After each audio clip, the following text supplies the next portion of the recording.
नमस्कार, मैं हूं ओम प्रकाश मिश्र। आप देख रहे हैं भारतीय समाचार। भारतीय समाचार में आपका स्वागत है। आज हम ऐसी शख्सियत से आपको रूबरू कराने जा रहे हैं जो महाराष्ट्र में सर्वोच्च पद के साथ में एक साहित्य की सेवा कर रहे हैं। जी हां, आपको जानकर के आश्चर्य होगा कि एक आईपीएस अधिकारी साहित्य में इतनी रुचि लेता है। जी, वे परिचय के मोहताज नहीं हैं और लाखों युवाओं के चहेते हैं, ऐसे कैसर खालिद जी। सर, आपका स्वागत है भारतीय समाचार में। शुक्रिया। सबसे पहले सर, हम जानना चाहेंगे, हमारे दर्शक जानना चाहेंगे, लाखों युवा जानना चाहेंगे कि आप एक ऐसे पिछड़े इलाके से आते हैं, बिहार जैसे राज्य से, और आपने आईपीएस की पढ़ाई की और आगे बढ़ने के लिए जो आपका जज्बा था आज इस मुकाम पे पहुंचा। सर, उसके बारे में हमारे युवाओं को बताइए। मुझे याद आता है एक बड़े शायर हुए हसन नईम, उनका एक शेर है कि सर में अगर जुनून न हो मिलता नहीं ताजो फ़न। सर में अगर जुनून न हो मिलता नहीं ताजो फ़न, इल्मो हुनर के बावजूद नामो नसब के बाद भी। कि सर में अगर जुनून नहीं है तो ताज और फ़न, आर्ट और सक्सेस ये नहीं मिलता है। इल्मो हुनर के बावजूद कितना भी आप पढ़ लिख लें, नामो नसब के बाद भी, कितने अच्छे परिवार से भी आप हों, तो बहुत इम्पॉर्टेंट ये होता है लाइफ में कि आपको गोल आपका मालूम होना चाहिए कि आपने क्या करना है। मैं जिस इलाके से हूँ और आज से 30 साल पहले वहाँ की जो परिस्थिति थी, अब ये समझिए कि मुझे पढ़ाई के लिए अपने ननिहाल जाना पड़ा। मेरे गांव में एक प्राइमरी स्कूल हुआ करता था जिसमें 4th क्लास तक की पढ़ाई थी, टीचर्स 1-2 ही थे। तो मेरे पेरेंट्स ने मुझे ननिहाल में रखा, जहाँ एक मिडिल स्कूल हुआ करता था, जहाँ 7वीं तक की पढ़ाई थी और पढ़ाई का स्टैंडर्ड थोड़ा अच्छा था। तो शुरू से एक तो ये हुआ कि एक फ़िक्र रही पेरेंट्स की भी, और हमको भी शुरू में ही मुझे पढ़ने का बड़ा शौक़ था। ये आप बल्कि यूँ कह दें कि जुनून की हद तक शौक़ था। जब अपनी कोर्स की किताबें ख़त्म हो जाती थीं तो घर में जो कोई भी मैगज़ीन होती थी वो पढ़ता था। कई बार वो फ़िल्मी मैगज़ीन और दूसरी मैगज़ीन्स पढ़ने में डांट भी पड़ी है। फिर जब वो ख़त्म हो जाता था तो छत पे जाता था और पुरानी किताबें ढूंढ करके निकाल कर लाता था। जैसे कोर्स बदल जाता है तो पुरानी किताबें बेकार हो जाती हैं तो छत पे रख दी जाती हैं। तो उससे क्या हुआ कि अब ये समझिए कि शुरू से ही जो नॉलेज का बेस होता है वो हमारा औरों से थोड़ा सा ज़्यादा अच्छा था। फिर हमको मैगज़ीन पढ़ने का, कॉमिक्स पढ़ने का, इसका बड़ा शौक़ हुआ करता था। तो मैं बहुत बार उस ज़माने में, मुझे याद है, कॉमिक्स आती थी 3 रुपए की, और खड़े होकर स्टॉल पे पढ़ने के लिए वो 30 पैसा लेता था। सो 30 पैसा दे करके वहाँ पूरी की पूरी कॉमिक्स में 1 घंटे में पढ़ जाता था। या कोई मैगज़ीन मिल गई, कोई पेपर मिल गया तो उसको पढ़ता था, क्योंकि देहातों में पेपर तो आते नहीं थे तब। लेकिन इसमें क्या हुआ कि 10वीं तक आते आते एक नॉलेज बेस तो अच्छा हो गया। फिर जब मैं पटना साइंस कॉलेज गया और वहाँ हॉस्टल में था मैं, तो हॉस्टल में मैं टॉपर था। मार्क्स के हिसाब से हॉस्टल मिलता था, सबसे ज़्यादा नंबर मेरे थे। मैंने इस बात को महसूस किया कि कई ऐसे स्टूडेंट जो कि हॉस्टल में हैं, जो बहुत अच्छे स्कूल से पढ़ के आए हैं, वो हमसे बात भी नहीं करते हैं। मैं बहुत बार सोचता था कि मैं लालटेन जलाकर पढ़ के आया हूँ और मैं ऐसी हालत से पढ़ के आया हूँ जब हमारे पास रिसोर्सेस नहीं, बताने वाला कोई नहीं, तब भी मैं इनसे ज़्यादा नंबर लाता हूँ। तो इनको एक जो सेंस ऑफ सुपीरियरिटी है उसके होने का कारण क्या है? तो फिर मैंने 2-3 चीज़ों को पाया जब इस पे मैंने गौर किया। एक तो एक उनकी अंग्रेज़ी बड़ी अच्छी होती थी, तो मैंने तब से ये डिसाइड किया कि अब जो मीडियम होगा मेरी पढ़ाई का वो इंग्लिश हुआ करेगा। दूसरा, मैंने ये महसूस किया कि उनका जनरल नॉलेज हमसे बहुत ज़्यादा अच्छा था। सो हमने जनरल नॉलेज की किताबें पढ़नी शुरू की। फिर हमारे एक सीनियर थे, उन्होंने हमें एक बात बताई।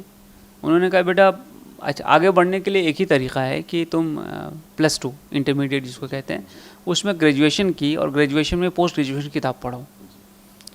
तो मैंने उसको बड़े सीरियसली उस चीज़ को लिया और मैंने ये कर लिया कि +2 में ग्रेजुएशन की किताबें पढ़नी शुरू की। और जब मैं ग्रेजुएशन में गया तो मैंने पीजी की सारी किताबें पढ़ ली थी। उसमें बड़ी मेहनत लगती है, बड़ी कोशिश करनी पड़ती है, कई बार बात समझ में नहीं आती है। जो सब्जेक्ट आप समझिए, जो किताब एक बार में पढ़ के समझ सकते हैं, उसको 3-4 बार पढ़नी होती है। लेकिन हमने ये महसूस किया कि जैसे जैसे आप इन चीज़ों को पढ़ते जाइएगा तो आपको जो नॉलेज होगा वो दूसरों से बहुत सुपीरियर होगा और आप चीज़ों को उसकी जड़ तक जाके समझेंगे। तो ये हो गया कि इवन ग्रेजुएशन में जब मैं पढ़ता था तो मैं ग्रेजुएशन वालों को ट्यूशन भी पढ़ाता था। मतलब उस लेवल का नॉलेज हो गया था। तो उससे अच्छा लगने लगा, एक कॉन्फिडेंस अपना आ गया। और आप ये समझिए कि एक देहात से आने वाले बच्चे का एक बड़े शहर में जाकर उसका कॉन्फिडेंस कितना ब्रेक होता है। और हम लोग जिस परिवेश से आए, हम लोग ज़मींदार फैमिली से थे, ज़मीनें थी लेकिन उनका मोनेटाइजेशन नहीं था। हाँ, अब देहातों की हालत आप समझते हैं ना कि आपके पास बहुत सारे जानवर होंगे, बहुत सारे बागीचे होंगे, हाँ, लेकिन कैश इनकम आपकी बहुत ज़्यादा नहीं होगी। और हमें याद है कि ईद के मौके से जब कपड़ा सबका आता था तो थान लाया जाता था, तो हम सबको एक ही किस्म का कपड़ा बड़े से छोटे तक सबको मिलता था। तो वो आप ये समझिए जिसको हम देहात में कहते हैं मोटा कारोबार, को फिनिश नहीं था। अब शहर में जब गए तो फिनिश वाले लोग थे, जिसको आप समझ लीजिए कि जिनका फाइनर सेंस हुआ करता है, जो लिटरेचर में, आर्ट में, म्यूज़िक में, इन सब चीज़ों पे ज़रा ज़्यादा ध्यान है। देहातों में आप फिल्म भी नहीं देखते हैं। टेलीविज़न हमारे यहाँ 87 में आया जब मैं मैट्रिक पास करके निकल गया था। सो उन चीज़ों को सीखना शुरू किया जिसको हम लाइफ स्किल कहते हैं। फिर डिबेट, क्विज़, इन चीज़ों में पार्टिसिपेट करना शुरू किया। बहुत सारी जगहों पे ठोकरें लगी, गिरे, चोट खाई, नाकाम हुए, लेकिन एक ही चीज़ सीखी उससे कि इसको हम दूर कैसे करें, अगली बार ये चीज़ कैसे नहीं हो, अगली बार इस चीज़ को कैसे अवॉइड किया जाए। सो इन चीज़ों को धीरे धीरे करके हमने जो है सीखना शुरू किया। और जिसको कहते हैं कि सेल्फ इम्प्रूवमेंट का एक कंटिन्यूस प्रोसेस वहाँ से स्टार्ट हुआ। और जब भी किसी आदमी से मिलता था, शख्स से मिलता था, तो मैं ये देखता था कि इनके अंदर अच्छाई क्या है और कैसे उस चीज़ को हम अपने अंदर लेके आएँ, और हमारे अंदर जो वीकनेसेस हैं हम उसको दूर कैसे करते जाएँ। अब जैसे मैंने आपको बताया, अंग्रेज़ी हमारी बड़ी कमज़ोर हुआ करती थी, तो अंग्रेज़ी पे वर्क किया, जीके पे वर्क किया। 10वीं तक तो हमने कोई खेल भी नहीं खेला था। मतलब देहातों में आपको मालूम है कि हम स्कूल से आते थे, उसके बाद खेतों में चले जाते थे, कहीं कोई काम हो रहा है, कहीं धान कट रहा है, कहीं कुछ हो रहा है, तो आप तो घर का काम करते हैं। तो फिर थोड़ा सा वहाँ एक्सरसाइज शुरू किया, वॉकिंग शुरू की, रनिंग शुरू की, वॉलीबॉल खेलना शुरू किया, बैडमिंटन खेलना शुरू किया। तो इससे क्या हुआ कि वो जिसको हम कहते हैं एक्स्ट्रा करिकुलर डेवलपमेंट, वो होना शुरू हुआ।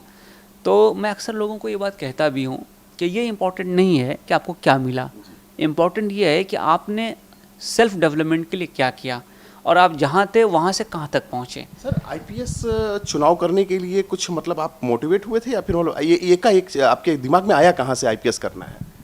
देखिए, आप जब नॉर्थ इंडिया की एक परिस्थिति का विचार कीजिए कि अधिकारियों के बड़े बड़े बंगले हुआ करते थे।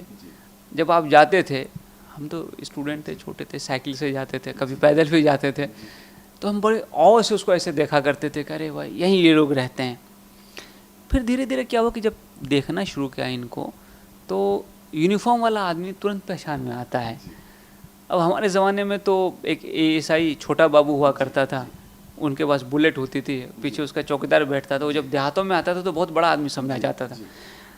तो यूनिफॉर्म की एक तो आइडेंटिटी फ़ौरन होती है। दूसरी चीज़ हमने ये देखा कि हमारी व्यवस्था में, हमारे समाज में जुल्म बहुत ज़्यादा है। मैं एक छोटा एग्जांपल आपको देना चाहूँगा कि बहुत सारी जगहों पे आप देखते हैं कि मनी लेंडर्स होते हैं, महाजन होते हैं, अब सूदखोर होते हैं।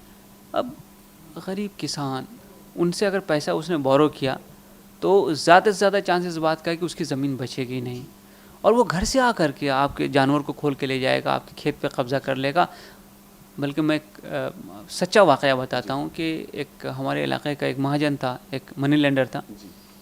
एक बार मैं और मेरे पिताजी, हम दोनों गए, उसके पास किराना दुकान भी था कुछ सौदा लेने के लिए। तो दोपहर का वक्त था, वो सो रहा था, तो हम लोग रुक गए। तो मेरे फादर ने कहा, उनका एक नौकर हुआ करता था, तो उनको बोले जानते हो ये हमारा क्लासमेट है और इसके पास ज़मीन अपनी हुआ करती थी। तो मैंने उनको पूछा कि जब आपकी अपनी ज़मीन है तो आप इनके यहाँ नौकरी क्यों कर रहे हैं? बोले सर क्या करें बाबू, हाँ बाबू क्या करें, हमसे एक गलती हो गई और उसका भुगतान हम आज तक भुगत रहे हैं। हमने कहा क्या हुआ? उन्होंने कहा कि हम पे किसी ने कोई मुकदमा कर दिया, केस कर दिया, और हम उसकी पैरवी करने के लिए इनसे कुछ पैसा उधार लिए। इन्होंने कहा कि नहीं हम तुम्हारे पीछे हैं, तुम केस लड़ो। और उस चक्कर में हमारी जितनी भी ज़मीनें थी सब इनको मुझे देनी पड़ी, सूद उस पे सूद, उसका सूद। तो बहुत सारी जुल्म है, और व्यवस्था हमारी ऐसी है कि आज भी प्रशासन देहातों तक नहीं पहुंच पा रहा है। तो तो ये जो इनजस्टिस होता है इसको कैसे आप दूर कर सकते हैं? लोगों में को जो इतना दुख है, इतने आंसू हैं, इतने गम हैं, उसको दूर करने के लिए मैंने ये महसूस किया कि जो सबसे सशक्त माध्यम है वो है कि पुलिस की यंत्रणा को अगर आपने मजबूत किया, लोगों तक पहुंचाया, उनकी सर्विस की, तो आप बहुत सारा जुल्म रोक सकते हैं। तो तभी मेरे जहन में ख्याल आया कि अगर मैं आगे ईश्वर ने मौका दिया और मैं पहुंच सर, क्या सका। पाते हैं आईपीएस बनने के बाद में, क्या पाते हैं? जितनी चीज़ें आपने सोची थी उतनी चीज़ें आप पाते हैं कि मतलब कि क्या जस्टिफाइड कर पा रहे हैं आप? देखिए, ख्वाब तो कभी भी 100% 100% नहीं पूरे नहीं होते हैं। व्यवस्था है, व्यवस्था में जहाँ आपके अधिकार हैं वहीं कर्तव्य हैं, वहीं अंकुश भी है, वहीं सिस्टम्स है, बहुत सारी चीज़ें व्यवस्था में होती हैं। लेकिन मैं ये समझता हूँ कि अगर आप सच्चे दिल से काम करना चाहें तो आप बहुत सारा अपना गोल अचीव कर सकते हैं, हासिल कर सकते हैं। अब जैसे मैंने जहाँ पे भी काम किया है, मैंने अपना एक्सेस पब्लिक के लिए बिल्कुल ओपन करके रखा है। जिसको जब आना है आ जाओ, उसकी जो भी शिकायत है मैं ज़रूर उसको सुनूंगा और उसकी मैं जांच कराऊंगा और मैं कोशिश करूंगा कि आपको न्याय मिले। सर, इसमें कुछ दबाव भी होते हैं? मतलब क्या, मतलब कहा जाता है कि पुलिस ऑफिसरों के ऊपर राजनीतिक दबाव, सरकार का दबाव, कई तरह के झेलने पड़ते हैं। किस तरह से झेलते हैं सर? देखिए, गलत काम जो करेगा उस पर दबाव आएगा, सही काम जो करेगा उस पर दबाव नहीं आता है। और अगर किसी ने फ़ोन भी किया और आपने उसको सत्य परिस्थिति बताई कि सर इसमें ऐसा ऐसा है, तो मैंने आज तक कभी महसूस नहीं किया कि कोई ऐसा आदमी होगा जो कि सच का साथ नहीं देगा। सच का साथ हर आदमी देते हैं और आपने उनको कन्विंस किया, समझा के बताया कि सर इसमें यही करना मुनासिब है, तो मैंने तो पाया है कि 100% केसेस में लोग जो है उससे कन्विंस होते हैं। एक सर और प्रश्न करना था कि महाराष्ट्र राज्य और दूसरे राज्यों में कुछ सर्विस में आपने अंतर देखा सर, कुछ काम में? जी बिल्कुल, मैं अपने आप को खुशनसीब समझता हूँ कि मैं इस स्टेट में काम कर रहा हूँ जहाँ एक तो रिसोर्सेज की प्रॉब्लम नहीं है और दूसरी इसकी जो सबसे अच्छी बात है कि यहाँ पे कोई कैंप ऑफिस का कल्चर नहीं है। मैं अपने एक बैचमेट का उदाहरण दूंगा। मैं एक ज़माने में उनके पास एक बार डिनर के लिए गया हुआ था। वो डिस्ट्रिक्ट मजिस्ट्रेट थे, तो मैंने उसको पूछा कि ऑफिस में कब से कब तक बैठते हो? ऑफिस तो मैं मेन ऑफिस की बात कर रहा था। बोले उस ऑफिस में हफ्ते में 2 दिन बैठते हैं। तो मैंने पूछा बाकी दिन? तो उन्होंने कहा कि यहीं बैठते हैं, घर पे जो कैंप ऑफिस है। तो हमने कहा क्यों? बोले वहाँ बैठेंगे तो लोग काम करने देगा, इतना लोग मिलने के लिए आ जाएगा कि काम ही नहीं कर पाएंगे। ये उनके शब्द थे। तो मैंने उसको पूछा कि बाबू तू फाइल के लिए नौकरी में आया कि लोगों के लिए नौकरी में आया? हम तो लोगों के लिए हैं और लोग शिकायत लेके अगर हमारे पास नहीं आएंगे तो किसके पास जाएंगे?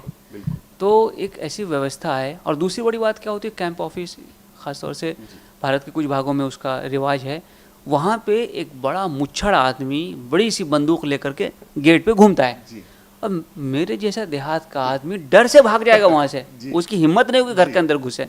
और होता क्या कि वो बंगला है, वो जिलाधिकारी निवास, पुलिस अधीक्षक निवास ऐसा लिखा जाता है। तो निवास पे जाने की तो यूं भी हिम्मत नहीं होती है और उसमें बंदूक वाला आदमी देख करके गांव का आदमी तो बिल्कुल डर जाता है। मैंने खुद इस डर को महसूस किया है।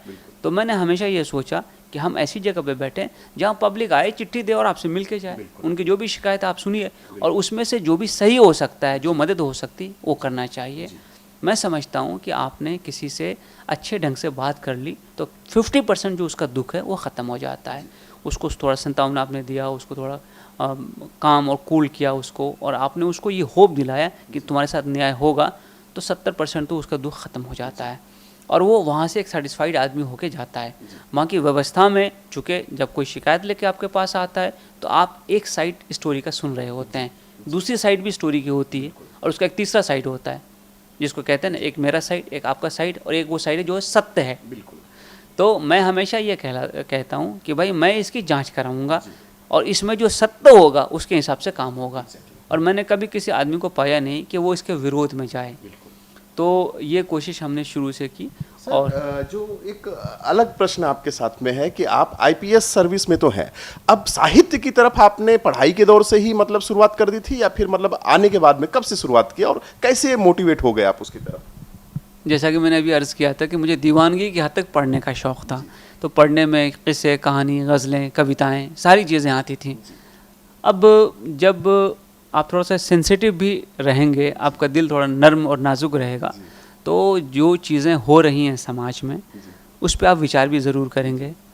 और ये प्रश्न इसलिए था सर कि आईपीएस अधिकारी जो पुलिस सर्विस में है और साहित्य की तरफ इतना रुचि रखता है, और लोग सुनते भी बहुत अच्छी तरीके से, आपका प्रोग्राम होता है, आप खुद देखते हैं कि मतलब लोग लाखों के संख्या में लोग सुनने आते हैं, सर किस तरह से अच्छा लगता है आपको? उसी बात को मैं भी अर्ज़ कर रहा हूँ कि तो हमेशा दो चीज़ें होती हैं। एक तो ये होता है कि कोई ऑफेंस हुआ, कोई घटना हो गई और आपने उसको रजिस्टर कर लिया, उसका इन्वेस्टिगेशन किया, लेकिन हर घटना के पीछे एक कहानी होती है। आप थोड़ा सा पेशेंस से उस कहानी को सुनना अगर चाहेंगे तो आपको ह्यूमन रिलेशंस के बेशुमार एंगल मिलेंगे। और साहित्य या फॉर दैट मैटर कोई भी आर्ट फॉर्म इसके अलावा और कुछ नहीं है कि वो आदमी के आदमी से रिलेशन को, या आदमी से आदमी के उसके समाज से रिलेशन को, या आदमी के उसके परिवेश से रिलेशन को ही डिपिक्ट करता है। आप कोई पेंटिंग उठा के देख लीजिए, कोई म्यूज़िक पीस उठा के देख लीजिए, कोई नॉवेल, कोई कहानी, ये किसकी कहानी है? आदमी की कहानी है और आदमी के भावनाओं की कहानी है। तो जब मैं सुनता था तो हमेशा मैं दो तीन चीज़ों पे विचार करता था।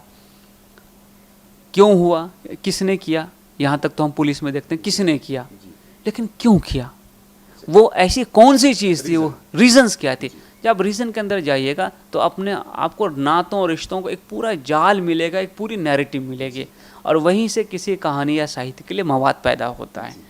दूसरी चीज़ मैंने महसूस किया कि हम चूँकि कम्युनिटी पुलिसिंग करते रहते हैं, कम्युनिटी पुलिसिंग में हम 15, 20, 30 लोगों को बुलाते हैं, उनको कहते हैं भाई मोहल्ला कमेटी, लेकिन साहित्य क्या है? साहित्य आपकी दिल की आवाज़ है। दिल की आवाज़ झूठी नहीं होती है, और कोई भी इंसान किसी से नफ़रत नहीं करना चाहता। इंसान मोहब्बत के लिए पैदा हुआ है, ब्रदरहुड के लिए पैदा हुआ है, साथ रहने, मिलजुल के काम करने के लिए पैदा हुआ है। तो मैंने ये महसूस किया कि साहित्य एक ऐसा प्लेटफॉर्म है जिसमें कि आप समाज से बड़े आदमी को बुला सकते हैं और उसको ये पैगाम दे सकते हैं कि हम जैसे भी हों, अलग अलग हों, लेकिन हम हैं तो इंसान, और इंसान के नाते हमारे एक दूसरे के प्रति क्या जवाबदारी है। तो हम टॉलरेंस का, एकोमोडेशन का, अच्छा समाज का, एक सुदृढ़ समाज का निर्माण करना हम सबकी जवाबदारी और जिम्मेदारी है। तो ये जो मैसेज है, देश मजबूत करो, कम्युनिटी मजबूत करो, समाज मजबूत करो, और आपस के डिफरेंसेस जो हैं एग्जैक्टली साहित्य के माध्यम से उसको दूर करो ना भाई। हमको आपसे शिकायत है, इसको हम कई ढंग से सॉल्व कर सकते हैं। एक तो हम गए मारामारी करके आ गए, कोई प्रॉब्लम सॉल्व नहीं होगा, आप अगले दिन मुझसे बदला लीजिएगा।